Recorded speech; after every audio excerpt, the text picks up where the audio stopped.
Hi hello friends, welcome to Ruchi Malenadu. ಎಲ್ಲರೂ ಹೇಗಿದ್ದೀರಾ? ನಾನು ನಿಮ್ಮ ಮಲೆನಾಡ ಮಧು.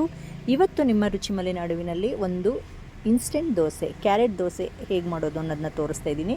ಇದು 10 ನಿಮಿಷಗಳಲ್ಲಿ ಮಾಡ್ಕೋಬೋದಾದಂತಹ ದಿಢೀರಾಗಿ ಮಾಡ್ಬೋದಾದಂತಹ ದೋಸೆ ರೆಸಿಪಿಲಿ ಒಂದು.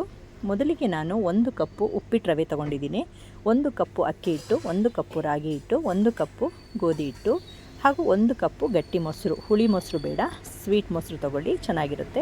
ಹಾಗೂ 1 ಕ್ಯಾರೆಟನ್ನು ತುರಿದಾದರೂ ಹಾಕೋಬೋದು, ಈ ಥರ ಸಣ್ಣದಾಗಿ ಕಟ್ ಮಾಡ್ಕೊಂಡಾದರೂ ಹಾಕೋಬೋದು. ರುಚಿಗೆ ತಕ್ಕಷ್ಟು ಉಪ್ಪು ಹಾಕ್ಕೊಂಡು ಇದನ್ನು ರುಬ್ಕೋಬೇಕಾಗತ್ತೆ.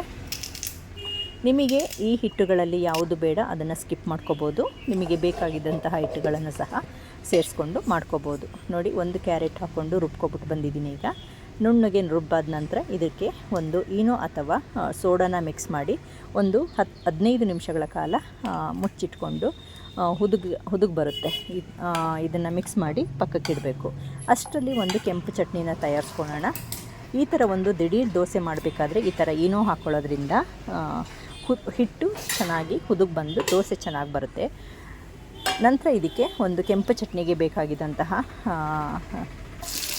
ಒಂದು ಬಾಣಲೆ ತಗೊಂಡು ಅದಕ್ಕೆ ಸ್ವಲ್ಪ ಎಣ್ಣೆ, ಈರುಳ್ಳಿ, ಕಡಲೆಬೇಳೆ, 2 ಹಸಿಮೆಣಸಿನಕಾಯಿ, 1 ಟೊಮೆಟೊ, ಜೀರಿಗೆ, ಉಪ್ಪು ಹಾಕ್ಕೊಂಡು ಕೊತ್ತಂಬರಿ ಹಾಕ್ಕೊಂಡು ಇದನ್ನು ಸ್ವಲ್ಪ ಬಾಡಿಸ್ಕೊಂಡು ನಂತರ ಇದಕ್ಕೆ ಅಚ್ಚಮೆಣಸಿನ ಪುಡಿ ಹಾಗೂ ಸ್ವಲ್ಪ ಬೆಲ್ಲ ಹಾಕ್ಕೊಂಡು 1 ಟೀ ಸ್ಪೂನ್ ಆಗೋಷ್ಟು ಮೊಸರನ್ನು ಸಹ ಸೇರಿಸಿದ್ದೀನಿ. ಇಷ್ಟನ್ನು ಹಾಕ್ಕೊಂಡು ನುಣ್ಣಗೆ ರುಬ್ಕೊಬಿಟ್ಟು ಬರೋಣ. ಈಗ ಕೆಂಪು ಚಟ್ನಿ ರೆಡಿ ಆಯಿತು. ಇದಕ್ಕೆ ಬೇಕಿದ್ದಲ್ಲಿ ನೀವು ಉದ್ದಿನಬೇಳೆ ಒಗ್ಗರಣೆ ಸಹ ಕೊಟ್ಕೋಬೋದು. ನಾನು ಸಿಂಪಲ್ಲಾಗಿ ಮಾಡ್ಕೊಳ್ತಿದ್ದೀನಿ. ಹೆವಿಯಾಗಿ ನಾನು ಯಾವುದನ್ನು ಬೆಳಗಿನ ತಿಂಡಿಗೆ ಮಾಡೋಕ್ಕೋಗಲ್ಲ, ಎಣ್ಣೆ ಜಾಸ್ತಿ ಹಾಕಿ. ಇದಕ್ಕೂ ಸಹ ಎಣ್ಣೆ ಹಾಕ್ಕೊಳ್ದಲ್ಲೇ ಈ ಥರ ನಾನ್ ಸ್ಟಿಕ್ ತವದಲ್ಲಿ ಮಾಡ್ಕೋಬೋದು.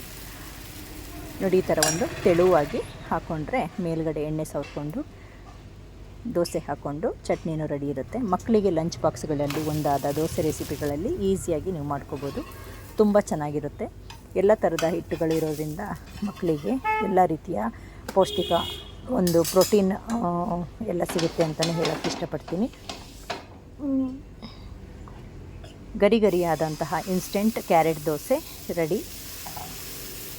ಬೇಗ ಆಗುತ್ತೆ. ಲೇಟಾಗಿ ಎದ್ದಂಥ ಸಂದರ್ಭದಲ್ಲಿ ಇಂಥ ದೋಸೆ ರೆಸಿಪಿಗಳನ್ನು ನಾವು ಸೇವ್ ಮಾಡಿಟ್ಕೊಂಡ್ರೆ ಈಸಿಯಾಗಿ ಮಾಡ್ಕೋಬೋದು. ನೋಡಿದ್ರಲ್ಲ ಫ್ರೆಂಡ್ಸ್, ಹೇಗೆ ಮಾಡೋದು ಅನ್ನೋದನ್ನ. ಇನ್ಸ್ಟೆಂಟ್ ಕ್ಯಾರೆಟ್ ದೋಸೆ ಅಂತಲೇ ಹೇಳ್ಬೋದು. ಇದಕ್ಕೆ ಕೆಂಪು ಚಟ್ನಿ, ಬೆಣ್ಣೆ ಇದ್ದರೆ ಕಾಯಿ ಚಟ್ನಿಗಿಂತಲೂ ಈ ಥರ ಕೆಂಪು ಚಟ್ನಿ ಈ ಥರ ದೋಸೆಗಳಿಗೆ ತುಂಬ ಸೂಟ್ ಆಗುತ್ತೆ.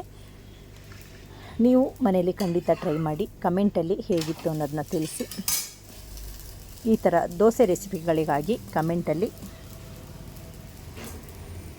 ಯಾವ ರೀತಿ ದೋಸೆ ಅನ್ನೋದನ್ನು ನೀವು ಕಮೆಂಟಲ್ಲಿ ಹಾಕಿದರೆ ನಾನು ಆ ದೋಸೆ ರೆಸಿಪಿನ ನಾನು ನಿಮಗೆ ಶೇರ್ ಮಾಡ್ಕೊಳ್ಳೋಕ್ಕೆ ಇಷ್ಟಪಡ್ತೀನಿ. Thank you for watching.